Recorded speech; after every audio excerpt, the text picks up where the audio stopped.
My name's Greg Worthington. I'm from Australia, visiting Ireland on a semi-regular basis. My background is radio. I started in Australia in 1984.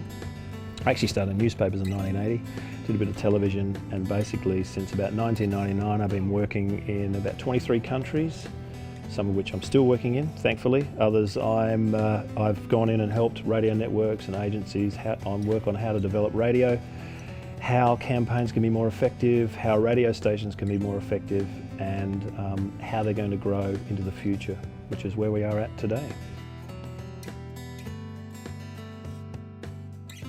In some countries it's advancing quickly, in other countries it's obviously stagnating. It hasn't helped with obviously the global financial crisis, or the GFC as we call it, back in 2008. That slowed a lot of things down. Radio took a hit, a lot of media was dropping its prices, radio was affected greatly by that. However, overall, it's putting up a decent fight. And as I said, in some countries, it's really starting to advance itself. It's coming into the 21st century. It's growing, it's becoming digitally based, not just digital audio broadcasting. I'm talking about taking on online, taking on mobile applications, and moving in a way a consumer wants to interact with it. In other countries, maybe in Eastern Europe, some of the countries there are finding it a little bit more difficult to get that traction. So it's taking time in some countries to just really understand that they can't keep doing what they've always done to grow into the future, to be competitive in the media landscape that's changing.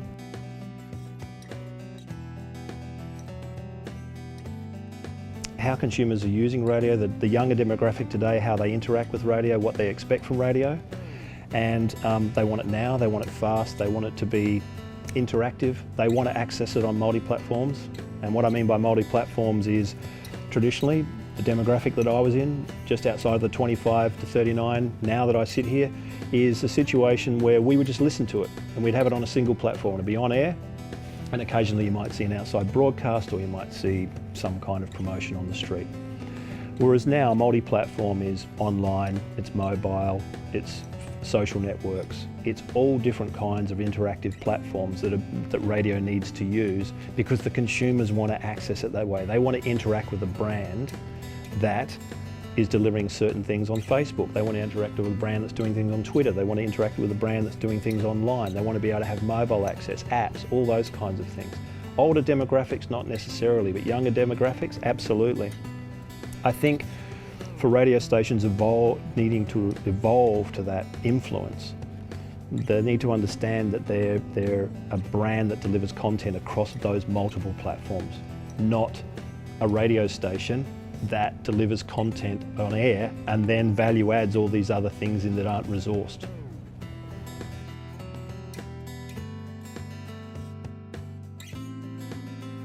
The biggest challenges are both internal and external. Two things are, in difficult times like we're experiencing now, and particularly in Ireland, you know, there's a lot of pressure on budgets and what have you, is are media companies prepared to invest in that? Are they able to see a return on investing into digital platforms, or investing in staff or resources that are going to grow that? For example, at iRadio, they do see the future of that. But it's not an easy decision to make, but those kinds of things have to be looked at and considered. So that's a big point that we need to sort of take into consideration. The other big challenge is, personal view, is the market understanding that radio can be used differently. When I say the market, I mean the advertising market. Radio has been bought traditionally for a very long period of time, years and years and years, decades and decades, and it's often been sold at a discount, or it's been marketed in a specific way that the market, the advertising agencies, the clients are used to using.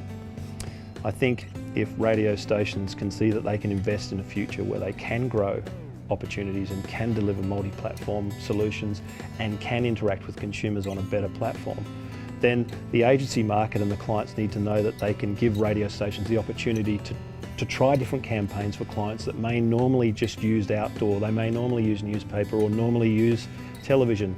There's so many different applications that could be done on radio that didn't exist 10 years ago.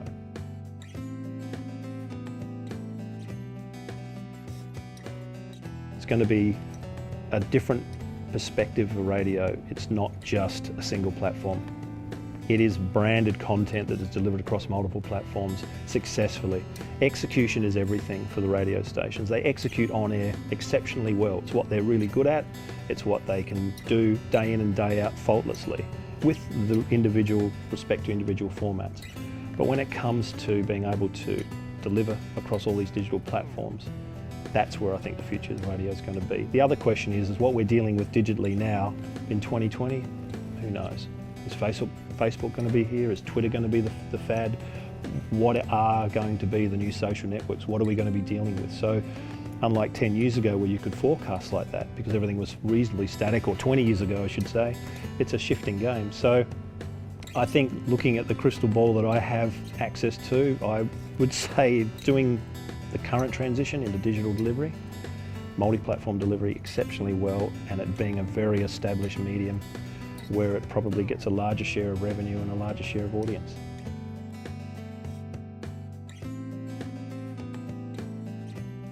The wonderful thing about coming to Ireland are the people, and it's a great place obviously, and I just would love to see it this year, the pressure off everybody.